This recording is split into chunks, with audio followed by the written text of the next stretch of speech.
Assalomu alaykum. Bugungi darsimizda o'zgaruvchi va o'zgaruvchilarni nomlash qoidalarini o'rganamiz. O'tgan darsimizda biz ma'lumotlarni shunchaki print qilib turib, bu joyda yozib chiqargan edik. Print 20 deb dasturda ishga tushirib ko'radigan bo'lsak, mana 20 sonini chiqarib berayotgan edi. Lekin endi mana shu 20 sonini dasturda bir nechta joyda ishlatish kerak bo'ladigan bo'lsa, uni biz qayta-qayta yozib kerak.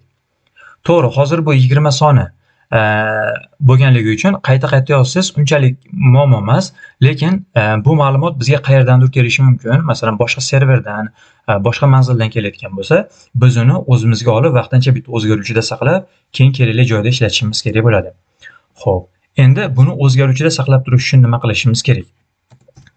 20 sonni to'g'ridan-to'g'ri yozmasdan oldin bu joyda bironta nom yozamiz. Masalan, nam degan bitta nom yozdim va teng qo'yamanda bu yoqqa qiymat yozaman. Mana bu bizda qiymat bo'laveradi, va mana bu bo'ladigan bo'lsa, bu o'zgaruvchi hisoblanadi. Xo'p, shunda nima bo'ladi? Mana shu holatda kelinglar avval buni print qilib chiqarib ko'raylik. Print nam deyman va dasturda ishga tushirib ko'radigan bo'lsam, menga 20 sonni chiqarib beradi. Xo'p, nimaga u 20 sonni chiqarib berdi?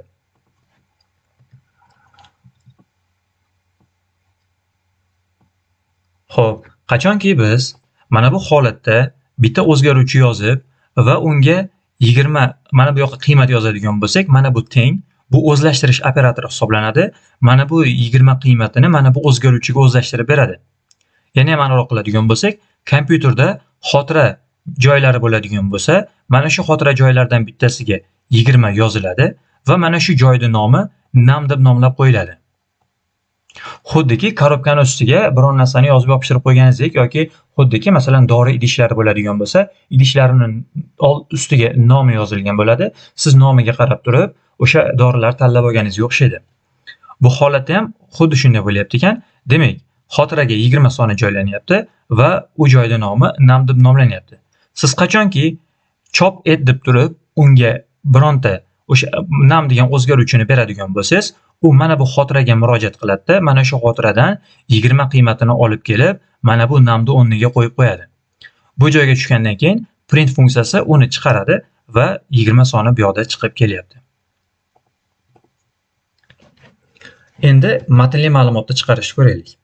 Bizda masalan nam 20 dan tashqari, kelinglar buni nam emas, age deb olsak nisbatan to'g'riroq bo'ladi. Mana bitta bizda foydalanuvchi bor. Bu foydalanuvchini yoshi deb olaylik. Va foydalanuvchini ismi bor.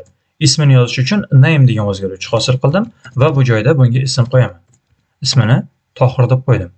Bu yoqda yoshini chiqargan edim. Endi ismini chiqarmoqchi bo'lsam, print qilamanda name deb yozaman. Dasturda ishga tushirib ko'radigan bo'lsam, bu yoqda mana name deb chiqarib beryapti. Xuddi o'sha jarayon biz qachonki name ga murojaat qiladigan bo'lsak, u mana shu yerdagi mana bu qiymatni olib kelib, name ni o'rniga qo'yib berar ekan va print funksiyasi o'sha mana shu kelib tushgan qiymatni bu joyga chiqarib berar ekan, natija sifatida, ya'ni konsolga chiqarib berar ekan. Mana shu narsa o'zgaruvchi hisoblanadi va o'zgaruvchi mana bu o'ziga biriktirilgan qiymatni o'zida saqlab turadi. Endi mana bu joyda yozilgan qoidalar bilan tanishib chiqamiz.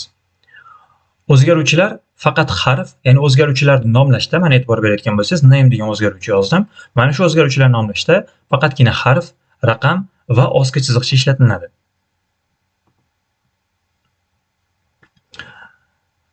E'tibor berayotgan bo'lsanglar, bu joyda yozilgan, kelinglar mana shu koddan kopiya olamanda, mana buni o'rniga kelinglar buni izohga qo'yib qo'yamiz va bu kodni yozamiz. E'tibor berayotgan bo'lsanglar, ism yozilgan, oraga ostki chiziqcha qo'yilgan. Mana user name. Aslida buni bunday qilib qo'shib yozsangiz bo'ladi, lekin mabodo shuni ajratish kerak bo'lib qolsa, masalan user name ni alohida qilib ajratish kerak bo'lib qolsa, oraga mana bunday qilib probel qo'yib qo'ysangiz, bu narsa noto'g'ri hisoblanadi. Ya'ni Pythonda siz o'zgaruvchilarni nomlayotgan paytingizda o'zgaruvchini orasida uzilish bo'lib qolmasligi kerak. Ya'ni mana bu yoqqa oraga bo'sh joy qo'yib qo'ymasligingiz kerak. Agar oraga bo'sh joy, ya'ni oradan mana shunday qilib turib ajratib qo'ygingiz keladigan bo'lsa, unda ostki chiziqchadan foydalanib turib ajratishingiz to'g'ri hisoblanadi.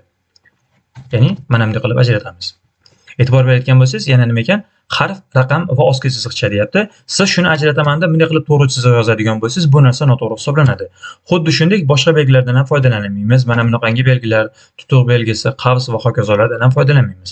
Faqat harflar, ostki chiziqcha va raqamdan foydalanishimiz mumkin o'zgaruvchilarni nomlashda. Print username deb chiqarib ko'raman. Dasturda ishga tushirsak, ismini chiqardi, virgul qo'yaman. Esinglarda bo'lsa, printda biz bir qancha o'zgaruvchilarni yozishimiz mumkin edi. Phone number deb yozib dasturda ishga tushirsak, mana telefon raqamini ham chiqarib berdi. Yaxshi, endi keyingisiga o'tamiz.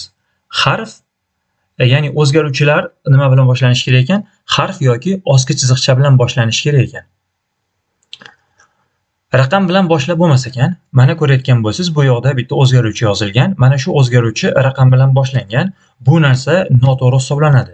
Ya'ni siz o'zgaruvchilarni nomlayotgan paytingizda hech qachon oldiga raqam qo'ymasligingiz kerak. Bu holatda yozadigan bo'lsangiz, error beradi va bu error nomi syntaxis error ekan. Ya'ni siz mana shu kodda sintaksisida noto'g'ri qildingiz. Shuning uchun ham ya'ni oldiga nima qilmas ekanmiz, raqam qo'ymas ekanmiz. Unda raqamni qanday qo'yamiz desangiz, raqamni siz istalgan bironta harfdan keyin qo'yishingiz mumkin yoki ostki chiziqcha bilan boshlagan bo'lsangiz, ostki chiziqchadan keyin qo'ysangiz bo'laveradi mana bunaqangi holatda. Ya'ni o'zgaruvchilarni nomlashda oldiga ostki chiziqcha qo'yar ekansiz yoki harf bilan boshlanar ekan, lekin hech qachon raqam bilan boshlanmas ekan.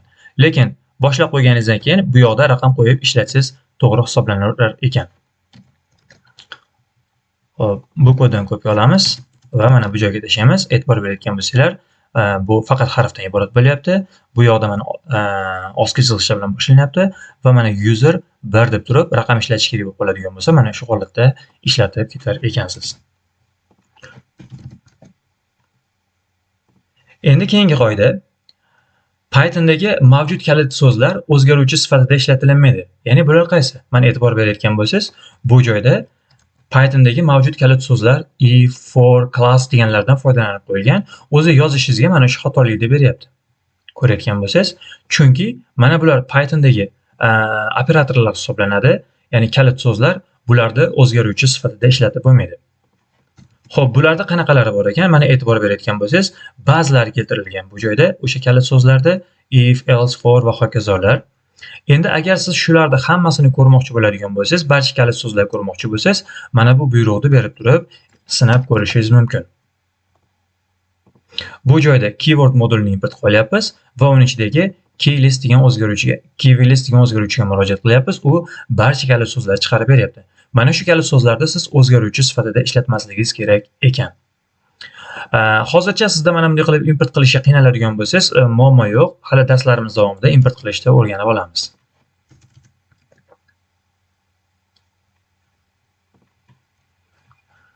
Keyingi qoidamiz, katta kichik harflar farqlanadi. Ya'ni Pythonda siz o'zgaruvchi hosil qilar ekansiz. O'zgaruvchi mana ko'rayotgan bo'lsangiz, name deb yozilgan. To'g'ri, biz uchun bu o'zgaruvchilar o'qigan paytimizda bir xil ma'no bildirishi mumkin, lekin dasturda bu 3 ta alohida o'zgaruvchi hisoblanadi. Chunki mana bunda hammasi kichkina bilan yozilgan, mana bunda bittasi bosh harfi katta, mana bunda bo'lsa hamma harfi katta. Chiqarib ko'ramiz. Print name ni chiqaraman. Name ni chiqaraman. Va mana bu name deb yozilganini chiqaraman. Natijani chiqarib ko'radigan bo'lsam, bular 3 xil qiymat chiqarib beradi. Chunki bu uchalovi 3 xil o'zgaruvchi hisoblanadi. Hattoki o'qiganingizda bir xil ma'no beradigan bo'lsa ham, bitta harfi farqlanadigan bo'lsa, o'zgaruvchi endi o'zgaradi, boshqa o'zgaruvchi hisoblanib qoladi. Endi o'zgaruvchilarni nomlashda tavsiya etiladigan usullar bor. Ya'ni o'zgaruvchilarni nomlashda agar sizda o'zgaruvchilarni ajratish kerak bo'lsa, masalan mana first name, student age, phone number qilib ajratish kerak bo'ladigan bo'lsa, ularni ostki chiziqcha bilan ajratib olganingiz yaxshi. Ya'ni qo'shib yozadigan bo'lsangiz, birinchidan bu nisbatan o'qishga qiyinroq bo'ladi. Ajratish kerak bo'lsa, ostki chiziqcha bilan ajratib olar ekansiz. Lekin mana bu usulda ham yozishingiz mumkin. Ya'ni bu camel case usuli hisoblanadi. Ya'ni first name, student age deb turib, lekin bu usul tavsiya qilinmaydi. Chunki Pythonda PEP8 degan mana bunaqangi qoida bor. Bu qoidaga ko'ra o'zgaruvchilarni kichkina harf bilan yozishingiz kerak bo'ladi va ularni ajratish kerak bo'lsa, orasiga ostki chiziqcha qo'yganingiz ma'qulroq hisoblanadi. Lekin mana bunda yozadigan bo'lsam, dasturingiz xato hisoblanmaydi. Bu holatda ham yozib ketsangiz bo'laveradi. PEP8 qoidasi bo'lsa, kodingiz qanday qilsangiz, ya'ni qanday yozsangiz kodingiz chiroyli bo'ladi degan qoida. Ana shu qoidaga ko'ra siz o'zgaruvchilarni hammasini kichkina harf bilan orasini ajratib yozadigan bo'lsangiz, kodingiz chiroyliroq bo'ladi deydi va mana shu holatda tavsiya qilinadi. Endi Pythonda o'zgaruvchilar bor, ya'ni o'zgarmas o'zgaruvchilar, konstantalar. Matematikada biladigan bo'lsak, pi degan doimiylik bor, mana bunaqangi doimiylik. Bu o'zgarmas bo'lishi kerak, ya'ni uni qiymati o'zgarib ketib qolmasligi kerak. Yoki sizda yana qanaqadir masalan maksimal userlar soni bo'ladigan bo'lsa, undan oshib ketmasligi kerak bo'lsa, buni ham siz o'zgarmas deb belgilab qo'ymoqchi bo'lsangiz, mana shu holatda, ya'ni e'tibor berayotgan bo'lsanglar, o'zgarmas o'zgaruvchilarni yozish uchun harflarini hammasini kattada yozishimiz kerak bo'lar ekan. Ana shunda bu Pythonda o'zgarmas o'zgaruvchi hisoblanar ekan. Chiqarib ko'ramiz. Ishlayveradi. Lekin bu o'zgarmas o'zgaruvchi hisoblanganligi bilan siz pi deb turib buni o'zgartirib qo'yishingiz mumkin. Masalan 3.15 deb qo'yadigan bo'lsam, o'sha bu qiymat o'zgarib ketib qolaveradi. Ya'ni Pythonda mutlaq konstanta degan narsa yo'q. Ya'ni const degani o'zgarmas degani. Ya'ni mana shu konstanta degan narsa yo'q. O'zgaruvchi, buni o'zgartirsiz bo'laveradi. Lekin Python dasturchilar o'rtasida shunaqa kelishuv bor. Siz o'zgaruvchini hamma harfini katta bilan yozdingizmi, demak bu o'zgarmas o'zgaruvchi bo'lishi kerak. Buni qiymatini o'zgartirmaslik kerak degan ma'noni beradi.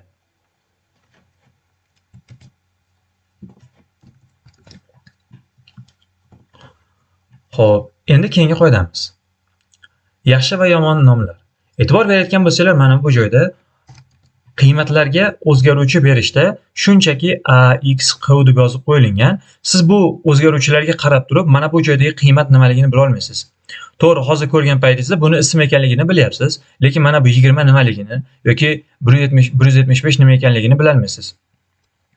Shuning uchun ham o'zgaruvchilarni nomlashda iloji boricha tushunarliroq nom berish tavsiya qilinadi. Mana bu holatda. Ya'ni student name, demak siz tushunasizki, bu o'zgaruvchi, demak studentning ismini o'zida saqlar ekan. Student age, demak tushunasizki, bu studentning ismini o'zida saqlar ekan. Student height bo'ladigan bo'lsa, bu studentning bo'yini, balandligini nima qilar ekan, o'zida saqlar ekan. Mana shu holatda yozadigan bo'lsangiz, nisbatan aniqroq bo'ladi o'zgaruvchilarni nomlash. Bu holatda o'zingiz tushunishingiz mumkin, lekin sizdan keyingi keladigan dasturchilar, ya'ni siz yozgan kodni davom ettiradigan dasturchilar buni tushuna olmaydi. Shuning uchun ham o'zgaruvchilarni nomlashda iloji boricha mana shu holatda aniq qilib yozib ketishingiz kerak bo'ladi. Va mana shu ma'noli nomlar kodni tushunishni anchagina osonlashtirar ekan. Shu bilan bugungi darsimiz ham tugadi.